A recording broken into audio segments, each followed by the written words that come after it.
जो दो सवाल है इसका सही आंसर के लिए एक सेंटेंस पहले समझेंगे। हम लिख रहे हैं गांधी को बापू कहते हैं। क्या सेंटेंस सही है? गांधी जी को ही बापू कहते हैं। बोलिए। Okay okay, good good. Bapu का अर्थ गांधी जी है। जी मैं छोड़ रहा हूं, गांधी जी ही है वो। ये भी सही है क्या सेंटेंस? बापू का अर्थ गांधी है, ये सही नहीं है? तो क्या अर्थ है बापू का?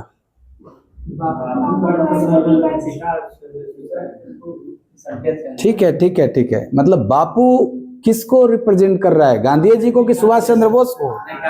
वही मैं कहना चाह रहा हूं कि बापू से आप किसकी ओर जा रहे हैं?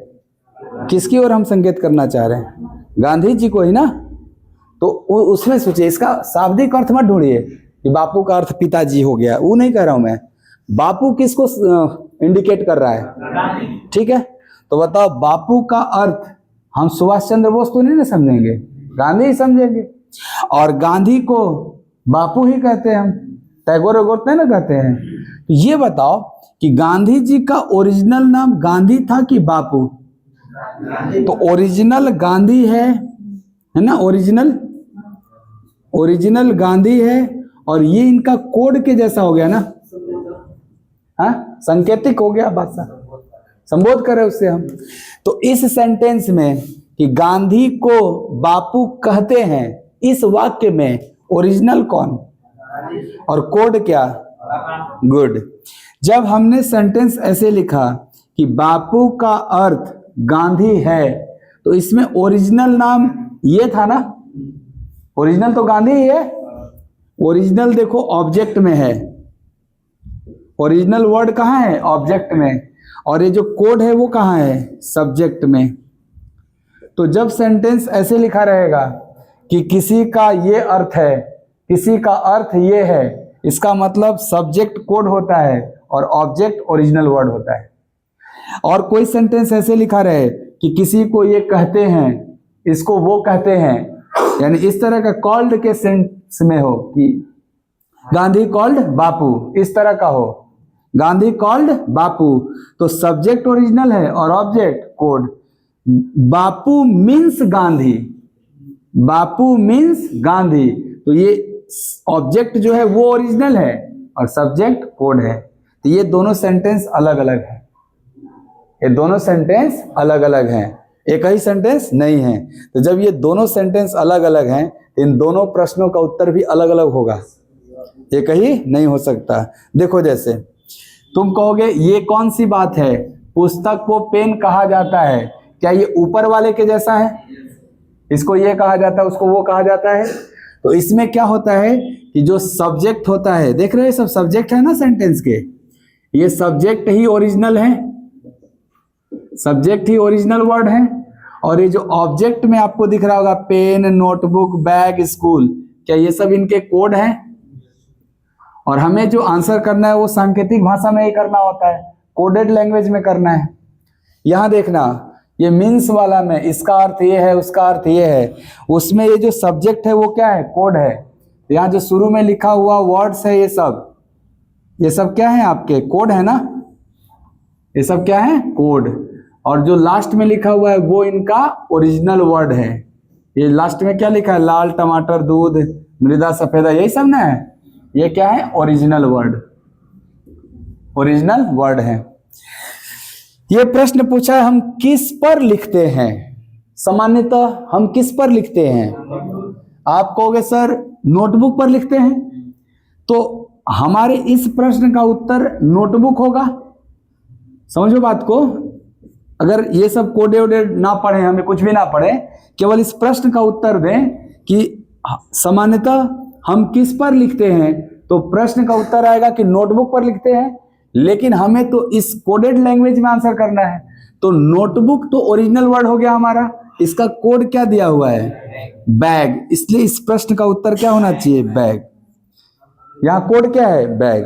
तो बैग यहां आंसर होगा। यहां देखना, कह रहा है पौधा किस में उगता है, तो सामान्यतः पौधा किस में उगता है, मृदा में, मृदा में उगता है। तो मृदा का जो कोड होगा वो आंसर होगा यहां पे। बताओ मृदा का कोड क्या है।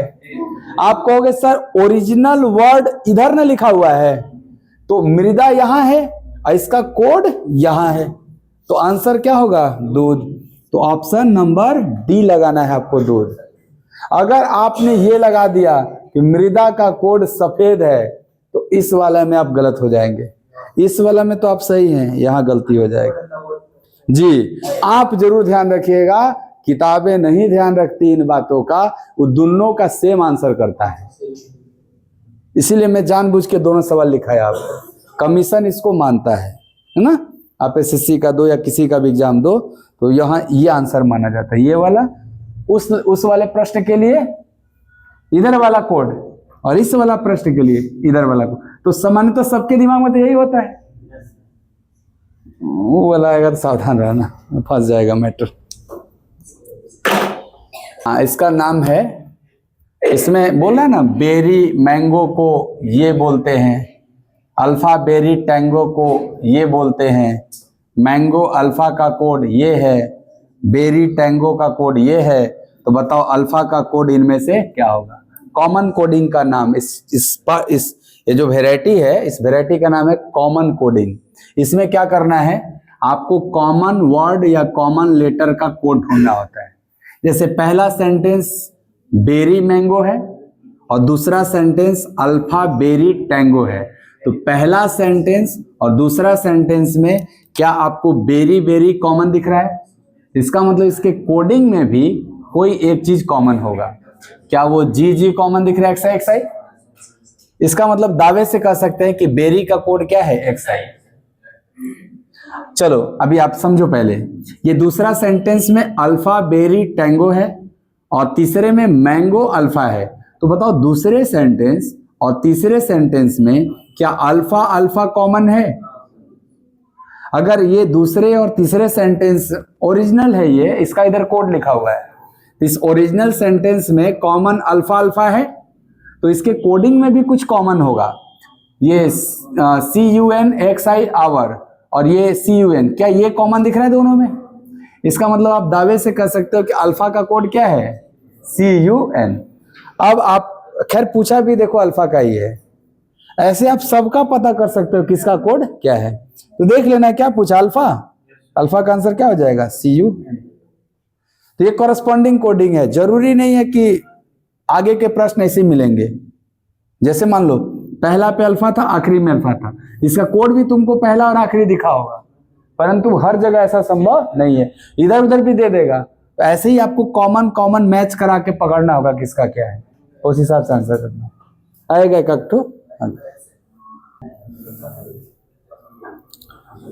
ये है कोडिंग डिकोडिंग में कि इस sentence economic growth level down का कोड है 77 42 11 36। स्लो परसेंटेज रेट रेंज का कोड दिया है 55 91 23 82। ऐसे ही 4 सेंटेंस का कोड दिया हुआ है, और इन्हीं सेंटेंस में से कोई वर्ड ग्रोथ, ये वाला वर्ड उठा लिया कि ग्रोथ का कोड इनमें से क्या होगा। तो वही कॉमन कोडिंग वाला हिसाब किताब है। आप बताओ जरा, इकोनॉमी 1 2 3 इन तीनों सेंटेंस में दिख रहा है। अच्छा, इकोनॉमी के अलावे इन तीनों सेंटेंस में कुछ और कॉमन है सर। रेंज लेवल डाउन है ना, रेंज लेवल डाउन में रेंज है और रेंज लेवल डाउन में लेवल डाउन है। तो आप बताओ जरा, इकोनॉमी लेवल डाउन, बहुत ध्यान से देखना, इकोनॉमी लेवल डाउन को छोड़ के ही ना ग्रोथ आएगा, तो सर लेवल डाउन तो इसमें भी है, और रेंज की बात करो तो रेंज इसमें भी है, इसमें भी है आपको। तो खैर छोड़ो, ये बताओ economy level down, economy level down, तो ये जो बच गया इसमें रेंज और इसमें जो बच गया वो ग्रोथ।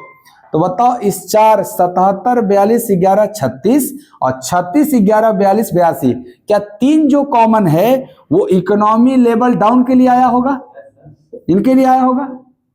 देखो इकोनॉमी लेवल डाउन, तो आपको 77 42 11 36 36, 11, 42। तो क्या 36, 11, 42 ही कॉमन है दोनों में? इसका मतलब ये लोग तो आए होंगे इकोनॉमी लेवल डाउन के लिए, तो जो बच गया वो किसके लिए आया होगा? ग्रोथ के लिए। तो हमारा आंसर क्या होना चाहिए? 77। कॉमन मिलाना पड़ेगा आपको। नहीं समझ में आया क्या?